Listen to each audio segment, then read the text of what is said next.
Bonjour à tous, quel plaisir de vous retrouver ici une nouvelle fois sur le plateau de Stop Intox, ici au cœur du Salon international de l'agriculture dans le village Semences hébergé par le GNIS, le groupement national interprofessionnel des semences et des plants.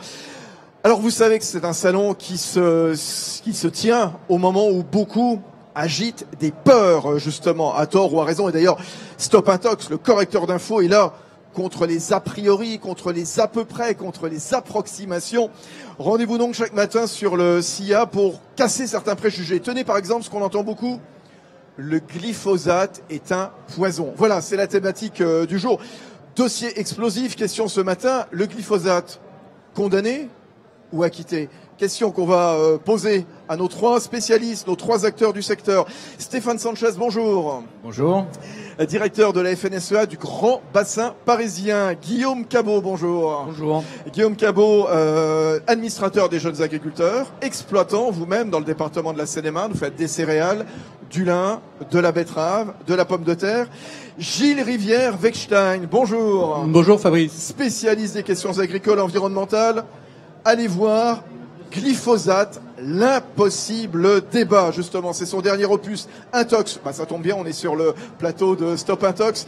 Mensonge et biais vert, c'est préfacé par l'ancien chroniqueur de France Télévisions, Jean-Daniel Flézaquier. Alors, beaucoup d'actu autour du glyphosate, et vous le savez, depuis le 1er janvier, les distances minimales d'épandage des pesticides ont été fixées à 5 et 10 mètres des habitations selon les types de cultures.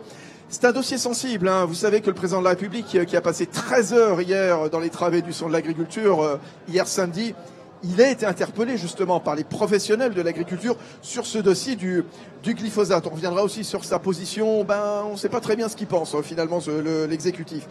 Tiens, on parle du glyphosate.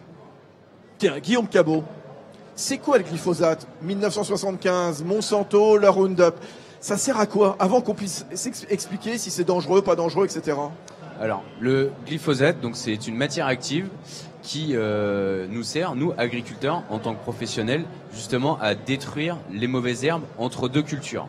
Voilà, c'est la seule action que le glyphosate a justement pour enlever les mauvaises herbes sur nos parcelles agricoles. Et on l'utilise entre deux cultures ou entre un cycle cultural. On en utilise 8000 tonnes rien qu'en France chaque année de ce glyphosate. Et les volumes de vente de glyphosate ont augmenté à peu près d'une dizaine de pourcents sur 2012-2018, malgré le lancement de plans gouvernementaux, etc. On le répète, c'est pour protéger les plantes, bien sûr. Et j'allais dire, heureusement qu'il y a du glyphosate. Aujourd'hui, heureusement qu'on a du glyphosate, on l'utilise sur nos exploitations agricoles, justement, comme je le disais tout à l'heure, entre deux cycles culturels, mais aussi pour l'agriculture de conservation, qui permet justement de détruire le couvert végétal, justement pour implanter une nouvelle culture. Petit tour de table, toujours avec vous, Stéphane Sanchez, sur l'utilisation du glyphosate. Et c'est vrai, quand on entendait hier les agriculteurs interpeller le président de la République et lui dire, quelque part, on en a besoin. Vous le plébiscitez, le glyphosate, c'est ça? Pour l'instant, c'est essentiel. On ne peut pas faire autrement pour l'instant. Alors, on peut toujours s'interroger pourquoi un agriculteur utilise un produit payant pour protéger ses cultures. C'est un entrepreneur, c'est un produit payant. Donc s'il l'utilise, c'est qu'il y a une raison. Et la raison principale du glyphosate, et c'est pour ça qu'il est extrêmement utilisé, c'est qu'il est efficace. Déjà, première chose. Il faut rappeler son efficience et son efficacité. Ensuite, c'est un produit qui est relativement bon marché. Un produit phyto est toujours trop cher. Mais malgré tout, ça reste un produit bon marché. Et le principe des produits phyto, et c'est pour ça qu'ils ont été très largement utilisés depuis ces 50 dernières années, depuis que la PAC a incité les agriculteurs à produire plus et nourrir l'Europe, c'est que, quelque part, c'est facile d'utilisation. C'est-à-dire que par rapport au désherbage thermique ou à la binette, vous faites facilement, on a 200-300 hectares, on peut épandre des produits, tandis que d'autres méthodes aujourd'hui de désherbage sont totalement impossibles à mettre en pratique. Il permet, ce que vous dites, un gain de temps, un rendement non négligeable pour les agriculteurs qui n'ont plus forcément le temps de labourer. C'est ça, c'est ce que vous nous dites. C'est un outil, c'est-à-dire que les facteurs de production, il y a le main-d'œuvre, le temps de travail. Quand vous êtes un ou deux dans une exploitation, forcément le temps de travail est un facteur très important. Il y a son efficacité et son coût. Ce sont les facteurs de production. Guillaume. Alors, je voulais juste rebondir. C'est vrai que le glyphosate, pour nous, c'est comme la charrue, sauf qu'il permet justement d'éviter de retourner la terre et de restituer du carbone dans l'air et dans comment dire, et dans l'atmosphère. c'est ça. Ouais. Donc, pour nous, c'est vraiment un moyen, comme la charrue, comme un autre outil mécanique, mais qui nous permet justement d'intervenir justement au bon moment, en faisant une grande superficie et de façon aussi à protéger les sols et éviter aussi l'érosion avec un travail du sol plus profond. Alors vous nous expliquez que c'est utile, on verra dans quelques instants justement si c'est dangereux ou pas, si c'est un poison. Tour de table toujours avec vous, Gilles Rivière-Weinstein, auteur de Glyphosate, l'impossible débat. Heureusement qu'il y a du glyphosate quelque part, sinon il y aurait des risques sanitaires, sinon il n'y aurait pas de culture. Alors, soyons honnêtes. On s'est passé du glyphosate jusqu'en 1970. Oui. D'accord? Vous avez raison. Donc on va pas dire qu'on peut pas faire de l'agriculture sans glyphosate, hein. Oui. Il faut être honnête. En plus de ça, les agriculteurs qui font de l'agriculture biologique, ils n'utilisent pas de glyphosate, hein. Donc, on peut pas non plus dire qu'on peut pas faire un type d'agriculture sans glyphosate. Ils Simplement. ils utilisent d'autres choses. Simplement.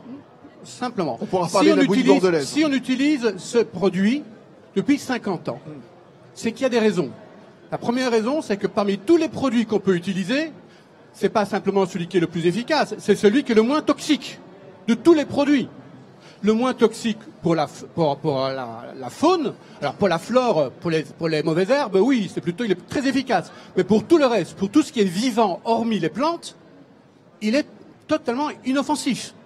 Des produits comme ça, qui sont aussi inoffensifs, dans l'agriculture, on en a très peu. Alors attendez. Premièrement. Oui. Deuxièmement, ça fait 40 ans qu'on l'utilise, pas de résistance, rien du tout. Donc c'est vraiment un super bon produit et il est bon marché justement parce que du coup, il est utilisé utilisé dans le monde entier et il va continuer à être utilisé dans le monde entier pendant des années, sauf peut-être en France.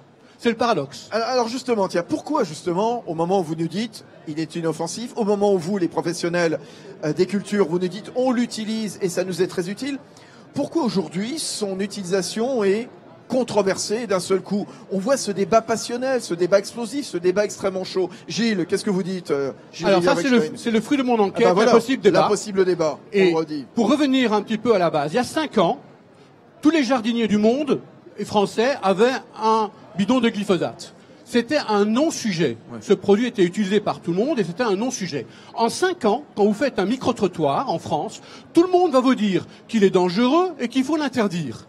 Donc moi, je me suis penché sur cette histoire. Et comment en me vous disant, expliquez ce basculement comment est-ce que ce grand basculement a pu avoir lieu? Alors si je vous donne toutes les clés, personne ne va vouloir acheter mon livre, mais je vous en ai donné quelques-unes quand même. Je pense que derrière, j'ai vu que derrière, il y a une gigantesque affaire de gros sous aux États-Unis.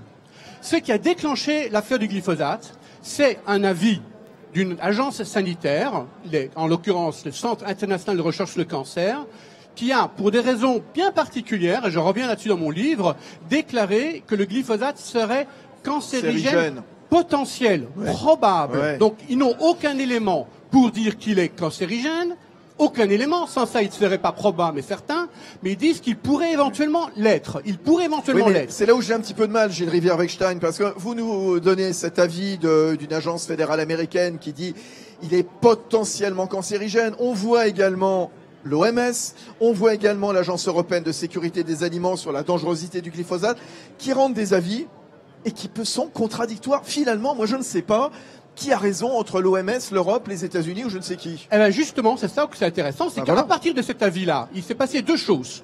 Toutes les agences du monde entières ont dit OK, on va regarder le cas à nouveau et voir si les études que nous disent le cirque, finalement, ça prouve qu'il y aurait un problème ou pas. Ouais. Et ils ont tout regardé, et je l'explique dans mon livre, toutes les agences du monde, y compris la française, disent nous ne sommes pas d'accord avec l'avis du cirque. Simplement, en même temps, comme dit l'autre, On y reviendra en sur la même position temps, de l'exécutif. vous avez des cabinets d'avocats américains qui ont dit mais banco, avec ça, on a suffisamment d'éléments pour pouvoir récupérer quelques milliards de dollars de la firme Monsanto. Et ils ont lancé toute une opération médiatique et juridique d'une ampleur inimaginable, Beaucoup de lobbying. inimaginable, pour faire passer des messages permettant de justifier leur procès.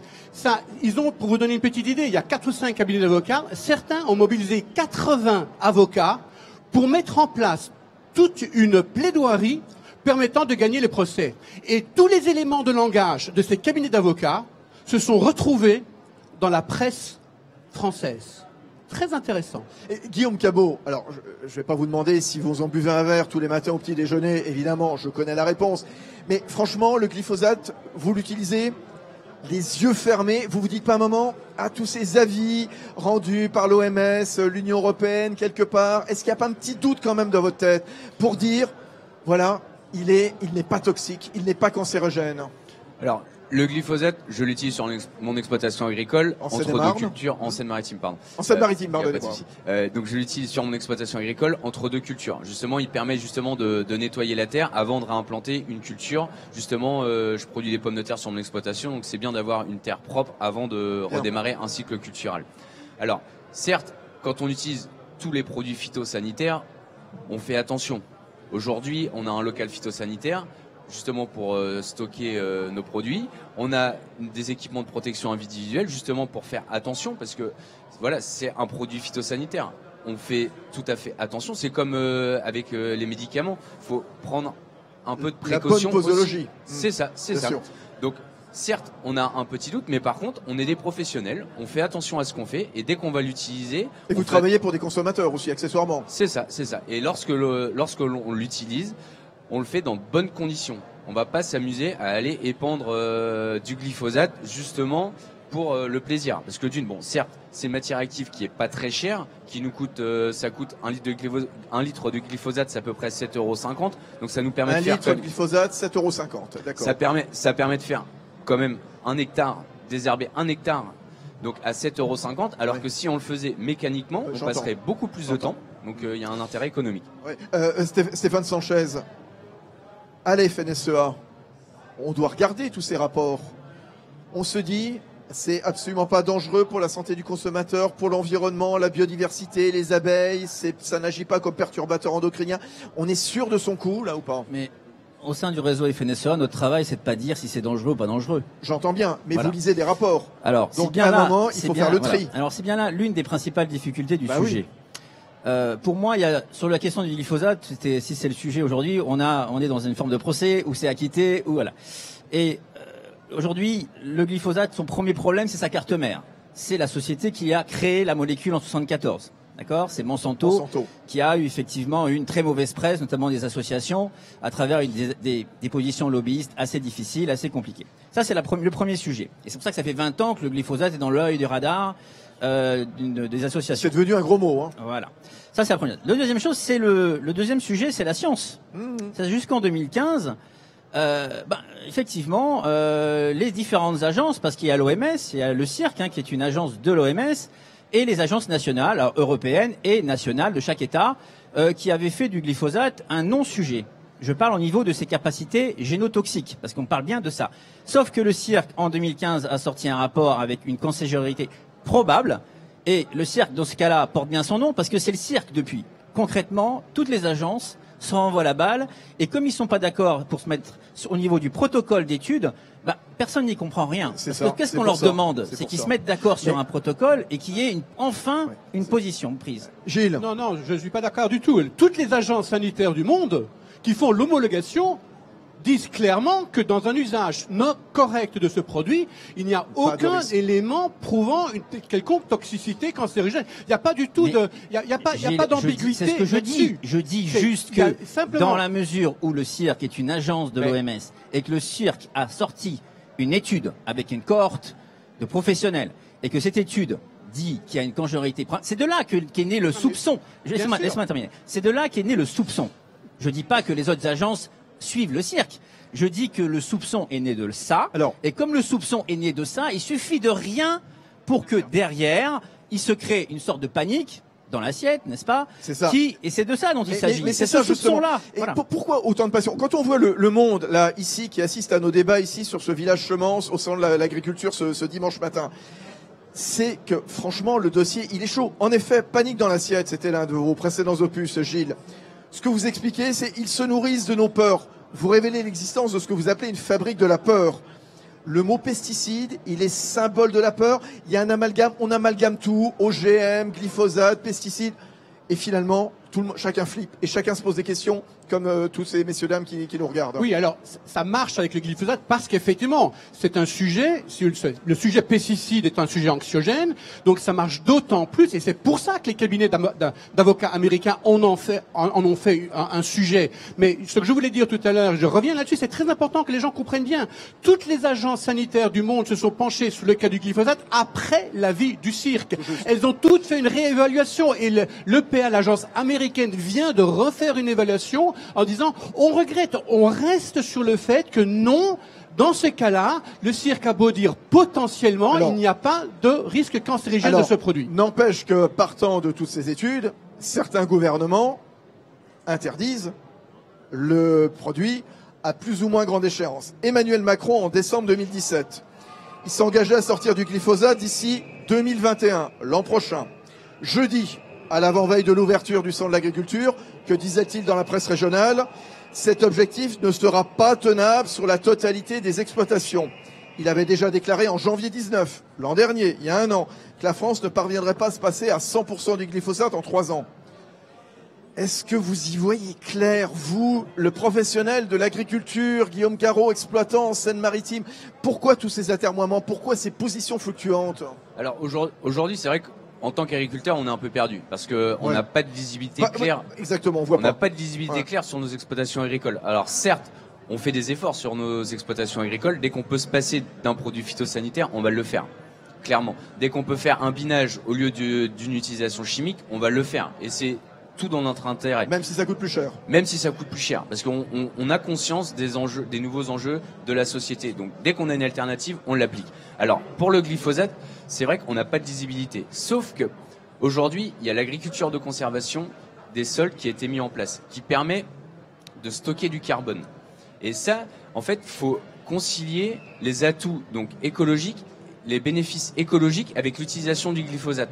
Il y a un moment donné, c'est pour ça que Emmanuel Macron revient un petit peu sur cette décision et juste fait l'interdiction en 2021. Et vous saluez quelque part son léger revirement d'avant-hier dans la presse? Clairement, je le salue parce qu'il reconnaît au moins que l'agriculture de conservation a un effet bénéfique sur le sol et le stockage du carbone. Clairement. Stéphane Sanchez, la FNSEA. Quand Emmanuel Macron, le président de la République, dit cet objectif ne sera pas tenable sur la totalité des exploitations, ça veut dire quoi? Il va falloir choisir, par exemple, la viticulture, par exemple, pourrait s'en passer du glyphosate, moins les grandes cultures style céréales, c'est quoi? Il va falloir choisir? Il enfonce une porte ouverte. Du moins, il reconnaît que l'agriculture est plurielle et que des grandes tendances qui sont effectivement politiques et qui disent, voilà, on prend un produit, on l'arrête, il sera applicable partout, est une hérésie. Voilà. Enfin, il le dit. Mais bon, on le disait avant. Effectivement, comme disait Gilles, en agriculture biologique, on n'utilise pas le glyphosate. On utilise d'autres produits, d'autres herbicides qui sont pas de synthèse, mais qui sont des herbicides dits naturels ou peu préoccupants. Donc ça veut dire que le traitement des plantes est obligatoire, que ça soit en conventionnel ou en agriculture biologique. Voilà, ça c'était déjà un préalable très important à rappeler. Concernant après les positions politiques, ce qu'effectivement le réseau FNSEA a toujours dit, il faut que les agriculteurs aient des solutions. En fonction des filières et en fonction des circuits de commercialisation, il faut les solutions adaptées, qu'ils soient en conventionnel ou effectivement en conventionnel, l'objectif c'est de sortir des produits qui puissent être vendus au plus grand nombre. Donc il faut des solutions qui soient efficaces et pas trop chères. On va parler des alternatives, justement, on verra si l'agriculture bio elle est véritablement vertueuse en matière de produits chimiques ou pas. Gilles Rivière-Wechstein, comment vous interprétez ces revirements de l'exécutif? Mais clairement, est-ce qu'il sait finalement? Est-ce que Emmanuel Macron a une position très ferme là-dessus? On va pas se mentir. La décision d'interdiction du glyphosate d'Emmanuel Macron, c'est du pur populisme, ça se base sur rien. Donc il a fait ça à un moment donné parce qu'il voyait que dans l'opinion c'était plaisant. En fait, il a fait le coup. C'est comme pour Fessenheim. Voilà, ou c'est comme Nicolas Sarkozy sur les OGM, c'est un peu la même chose. On interdit parce que c'est un totem. Simplement, moi, ce que je conseille au président de la République, si je peux me permettre, c'est qu'il revienne au bon sens. Ça veut dire que on regarde les avis scientifiques. Si ce problème, si cette substance est cancérigène, on l'interdit. pays. S'il n'est pas cancérigène, on l'autorise et on la remplace. Comment ça se passe dans les autres pays? On la remplace par des produits qui sont moins toxiques. Mais si le glyphosate est moins toxique que les autres, je vois pas pourquoi on devrait imposer à nos agriculteurs d'utiliser des produits qui sont plus toxiques ou plus chers. Ça n'a aucun sens, même environnementalement. Donc il faut revenir à la raison. Et dans les autres pays, comment ça se passe? Parce que la France n'est pas toute seule. Dans les autres pays, ça dépend. Vous savez, vous avez beaucoup de gouvernements qui sont très populistes. Donc, par exemple, au Luxembourg, ils ont décidé de l'interdire. Bon, le Luxembourg, c'est pas un grand pays agricole. Spontanément, non. Je peux vous dire qu'en Angleterre, par exemple, ce sera autorisé, ça c'est 100% sûr. Donc voilà, les choses ne sont pas faites. Simplement, la dernière fois, quand il y a eu un vote, 17 pays ont voté en faveur de l'homologation du glyphosate, alors que la France a voté contre. Et je vous rappelle que parmi ces 17 pays, il y avait le Danemark qui a voté en faveur. Et le Danemark, c'est quand même un pays très écolo. Puissance, ouais, bien sûr aussi. Et grosse puissance agricole et pays écolo. Ouais. Et je voulais rebondir aussi, parce que ce qui était paradoxal, c'est que dans sa campagne électorale, voilà, Emmanuel Macron avait fait un effet d'annonce sur la suppression du glyphosate. Oui, Sauf que ce qui est paradoxal dans ses propos, c'est qu'il n'y a pas eu d'études économiques qui ont été faites justement sur la viticulture, sur l'arboriculture et sur les grandes cultures. Ça, c'est intéressant. Parce que c'est quoi finalement, Guillaume Cabot, vous représentez les jeunes agriculteurs, c'est quoi l'alternative? Est-ce qu'on peut faire de l'agriculture 100% sans produits phytosanitaires? Est-ce qu'il faut le bannir? Est-ce qu'on peut vraiment faire sans ces produits? Est-ce qu'on peut se passer du glyphosate? Comment on lutte clairement contre les maladies, les nuisibles, les champignons? Bon. Ce qu'il faut, c'est avoir du bon sens, clairement. Ouais. Aujourd'hui, on a des outils informatiques qui nous aident maintenant à maîtriser et à utiliser des produits phytosanitaires. C'est la juste utilisation, par exemple, la tech vient au secours justement. C'est ça. C'est la bonne dose au bon moment. Au bon moment, au bon endroit. Avec des robots, par exemple, qui vont fixer la bonne dose d'intrants juste sur une feuille éventuellement. C'est ça. Je prends l'exemple sur la production de blé sur mon exploitation. Aujourd'hui, je produis 50 hectares de blé. J'ai un logiciel justement où j'ai toutes mes parcelles de blé qui sont cartographiées et il va calculer les maladies qui pourrait y avoir, donc la pression maladie avec les conditions météorologiques. Il y a du prédictif qui pourrait y avoir. Formidable. Et cet outil informatique a un algorithme et me dit quand est-ce que je dois intervenir ou ne pas intervenir si les conditions climatiques sont bonnes et il n'y a pas de développement de maladie. Et du coup, par exemple, vous avez été amené à réduire votre utilisation du glyphosate et de combien? Vous l'avez quantifié ça? Alors, réduire l'utilisation du glyphosate sur mon exploitation, je le fais. Quand on prend la dose homologuée, c'est à peu près 6 litres hectare, mais sur mon exploitation, je l'utilise à hauteur de 1 litre, 1 litre et demi. D'accord. Donc c'est très peu par rapport à la dose qui est homologuée. Donc on fait attention à notre utilisation et dès qu'on peut réduire les doses justement pour utiliser ce produit, on le fait tout à bon escient. On met souvent en avant l'affiche, le match sur le ring, pesticides versus bio. Question toute claire aussi. L'agriculture bio est-elle vertueuse en la matière? On utilise des pesticides, on utilise de la bouillie bordelaise. C'est pas pour ça qu'il y a un procès contre le bio, bien au contraire, on encense le bio. Et quand je dis ça, je dis pas que ceux qui encensent le bio ont tort, hein. Stéphane Sanchez. Non, le match n'est pas pesticide contre le bio parce que le bio utilise des pesticides. Alors pesticide, c'est un terme que je n'aime pas parce que c'est un anglicisme, un pesticide qui est un terme que l'Union européenne utilise. Nous on appelle ça plutôt des produits phytopharmaceutiques. Oui, bon. Et le sujet n'est pas là. Le sujet aujourd'hui, c'est synthèse, non synthèse. Oui. C'est phyto de synthèse contre phyto, on dit entre guillemets naturel. Mais je veux dire, c'est un match qui commence sur le synthèse et qui va se prolonger sur le naturel. Parce que finalement, si on va un petit peu plus loin de la question, le synthèse, effectivement, le sujet c'est la chimie. Nous avons des gens qui sont anti-chimie. Alors quand on a un cancer, on est content de faire une chimiothérapie. Parce qu'effectivement, on est très heureux d'avoir de la chimie pour nous soigner. Par contre, pour soigner les plantes, ça pose problème pour une partie de la population, soyons très clairs. Donc le sujet, une partie de moins en moins petite. Hein, en fait, c'est un sujet clivant comme parce le disait Gilles, l'opinion elle a basculé. C'est un sujet technique. C'est un sujet technique et finalement c'est très facile de rentrer dans un cas de psychose. Voilà, parce que comme c'est technique, chiffon rouge. Je veux dire, vous prenez un médicament, vous l'avalez. C'est un médicament. Les produits phytopharmaceutiques, le gros problème, c'est qu'on est pan. Donc, c'est à la vue de tout le monde, c'est affiché, etc. Donc, c'est finalement, c'est très anxiogène. Sauf ce que dit Guillaume, avec des robots qui vont mettre la juste dose. Si vous avez des buses, etc., ou si vous avez l'agriculture de précision, votre machine, elle sort dehors. Ça se voit. Hein, de toute façon, par rapport à l'aliment, à la petite pastille que vous prenez dans la bouche. Ouais. Donc, de toute façon, c'est anxiogène. Et donc, c'est extrêmement compliqué de raisonner les gens en leur disant, attention, il n'y a pas de danger parce que vous avez des scientifiques derrière qui nous garantissent l'innocuité des produits. Gilles, difficile de révolutionner tout d'un coup, bien sûr. Il va falloir faire des approches à petites touches. Si un jour on décide de se débarrasser du glyphosate, je dis si un jour, hein, et qu'on nous prouve que c'est dangereux, etc., va falloir tranquillement accompagner le mouvement, bien sûr. Non, mais moi, je veux même pas envisager ce scénario-là parce qu'il ne repose pas sur la science, il repose sur la science-fiction. Le glyphosate, je le répète. En tout cas, on n'est pas dans une solution unique, c'est ça que je veux dire. Mais c'est pas une question d'être solution unique, c'est que il faut donner aux agriculteurs français la possibilité de produire aux mêmes conditions que le reste du monde. D'accord? Aujourd'hui, le glyphosate est l'herbicide le plus efficace et le moins dangereux qui est utilisé par les gens dans le monde entier. Se priver de ce produit-là, c'est saboter l'agriculture française. C'est aussi simple Gilles, que ça. vous avez autour de nous quelques centaines de personnes qui sont là, manifestement, qui sont concernées, qui se sentent intéressées. Qu'est-ce que vous leur dites ici devant les caméras de Stop Intox de Village Semence en disant n'ayez pas peur, messieurs, dames? Je leur dis, renseignez-vous, lisez mon livre et vous verrez que cette affaire-là, derrière cette affaire-là, ce n'est rien d'autre qu'une affaire de gros sous. Ça se chiffre entre 2 et 20 milliards de dollars. C'est une affaire américaine.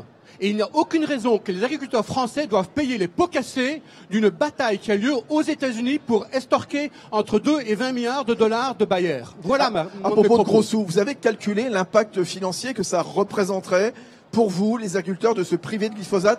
Il y a des expérimentations qui sont menées ou pas? Alors, aujourd'hui, j'ai participé au comité d'orientation stratégique Ecophyto en début d'année avec le ministère de l'Agriculture. Ils sont en train d'évaluer les surcoûts qu'il pourrait y avoir avec l'éventuelle interdiction du glyphosate. Alors, donc, pour l'instant, on n'a pas tous les chiffres précis. Je sais qu'ils ont avancé sur la viticulture et sur l'arboriculture et sur les grandes cultures.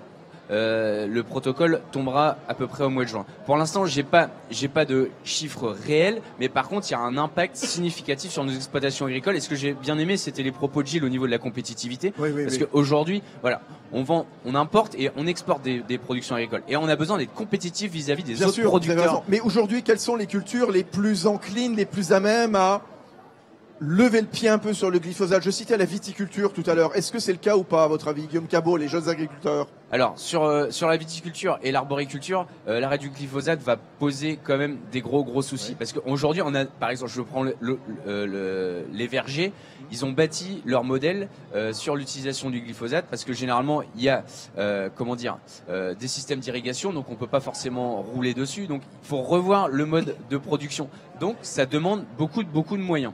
Et pour les gens... Juste une petite chose. La SNCF, c'est chiffré. Pour la SNCF, ça nous concerne tous. Le surcoût de se passer du glyphosate pour la SNCF, c'est 1 milliard d'euros, 1 milliard d'euros tous les ans, tous les 2 ans. C'est le premier utilisateur du glyphosate. La SNCF, 1 milliard d'euros tous pour les leur 2 ans. D'accord. Ils ne peuvent pas se passer du produit parce que c'est le premier utilisateur. La surcharge, c'est 1 milliard tous les 2 ans. Juste, on parlait des professionnels de l'agriculture. Monsieur et madame tout le monde, les particuliers, comme vous toutes et tous, depuis le 1er janvier 19, on ne peut plus utiliser de produits phytosanitaires. Comment ça se passe maintenant pour les jardiniers amateurs? Qu'est-ce qui se passe dans les jardins? Alors moi j'ai pas de jardin, donc c'est réglé. Non, mais bon. Bah comment ça se passe? Alors on a, je sais pas si c'est ton cas, Guillaume, mais on a pas mal d'agriculteurs, on a des gens qui tapent à la porte en disant vous avez pas un peu de glyphosate pour mon jardin? Ah, carrément. Les gens bah oui, parce que les gens se rendent compte aussi que c'est efficace et que d'un seul coup le désherbage à la binette, ça prend du temps, c'est fastidieux, et on va se rendre compte de ça, hein, soyons très clairs. Au final, la question qu'on se posait aujourd'hui, glyphosate condamné ou acquitté? C'est la question qu'on se posait ce matin sur ce plateau de Stop Intox pour essayer de combattre cet intox, que le glyphosate est un poison. Peut-être avez-vous convaincu ceux et celles qui nous regardent. Pour conclure, chacun, on l'a condamné un peu vite, le glyphosate? Bah oui, comme disait, de toute façon, c'est un produit aujourd'hui, il faut faire confiance à la science. C'est un sujet qui a été repris par les politiques, qui a été le totem, on va dire, la tête de gondole d'associations pour les raisons que nous avons évoquées. C'est un produit où, effectivement, il faut suivre les recommandations de nos agences en priorité, parce que l'ANSES et l'EFSA au niveau européen sont les mieux habilités à savoir, d'après notre réglementation, ce qui est utilisable ou pas utilisable. Il ne faut pas rentrer dans un débat et faire sa propre opinion. Il faut suivre uniquement la science sur ce sujet. Vous l'avez acquitté apparemment, le glyphosate. Guillaume Cabot. Moi, je rejoins Emmanuel Macron. Pas d'interdiction sans solution. Et si il y a des solutions qui sont économiquement viables sur nos exploitations, pourquoi pas? Mais aujourd'hui, on n'a pas la solution. Le mot de la fin avec vous, Gilles Rivière-Weckstein. Un produit en sursis pour l'instant, et j'espère que la raison l'emportera sur le dogmatisme et sur le populisme. Merci à tous les trois. Gilles Rivière-Wechstein, auteur de Glyphosate, l'impossible débat. Avec nous également Stéphane Sanchez, directeur de la FNSEA du Grand Bassin parisien. Et puis Guillaume Cabot, beau retour en Seine-Maritime. Vous êtes agriculteur, vous êtes administrateur des jeunes agriculteurs, vous faites des céréales, du lin, de la pomme de terre. Demain lundi, autre débat, autre intox qu'on va combattre. Tiens, il faut stopper la consommation de viande. Bah oui, c'est une question que vous posez peut-être. Protéines végétales ou viande? Faut-il choisir? On se retrouvera ici à la même heure sur le village Semence du Gnis, ici au Salon de l'Agriculture. Bonne journée à tous.